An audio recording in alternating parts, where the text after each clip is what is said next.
Hi friends, బాగున్నారా అందరూ? నేను మీ మాలతి. డిన్నర్ అయిందా అండి? అయిపోయే ఉంటుంది.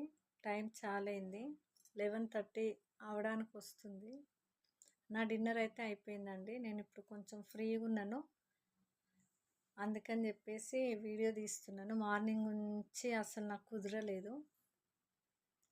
ఇంకా హాఫ్ అన్ అవర్ అయితే నెక్స్ట్ డే పడిపోతుంది కదా, 12 అయితే.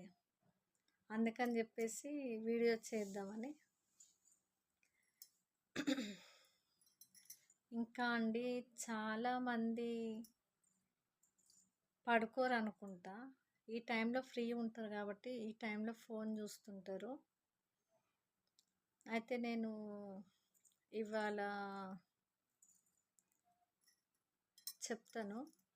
ఒకటి చెప్తాను. అందం ఉందని మురువకు, చివరికి బూడిదై మట్టిలో కలవాల్సిందే. డబ్బును చూసి గర్వపడకు, జబ్బులొస్తే ఆ దేవుడైనా కాపాడలేడు. ఇతరులను అవమానించకు, వాళ్ళ టైం వచ్చినప్పుడు వాళ్ళ కాలి గోటికి కూడా నువ్వు సరిపోవు. అందరూ ఉన్నారని అహంకారపడకు, నిన్ను మోసేందుకు చివరికి నలుగురినైనా సంపాదించుకో. అంతే కదండి. అందం ఉందని అనుకుంటాం మనం. అందంగా ఉన్నవాళ్ళు అంటే అందరి కోసం కాదండి, సారీ తప్పుగా అనుకోద్దు. అందంగా ఉన్న వాళ్ళందరూ కొందరు ప్రౌడ్గా బిహేవ్ చేస్తారు కదా, కానీ అది ఎప్పటికైనా మట్టిలో కలిసిపోవాల్సిందే కదా.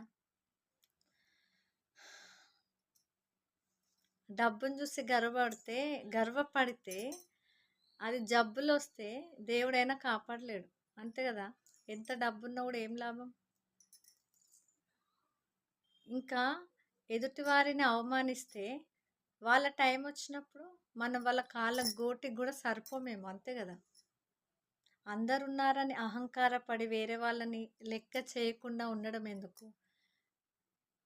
మన లైఫ్లో చివరికి మనం చనిపోయిన తర్వాత మనల్ని మోయడానికి కనీసం నలుగురైనా అవసరం ఉంటారు కదండి. అవునా కదా. నేను ఏదైనా తప్పుగా మాట్లాడితే క్షమించండి. అందరి కోసం కాదు, కొందరి కోసమే ఈ వీడియో. తప్పుగా అనుకోద్దు ఎవరు. ఓకే అండి, బాయ్, గుడ్ నైట్ అండి అందరికీ. మళ్ళీ రేపు ఒక చిన్న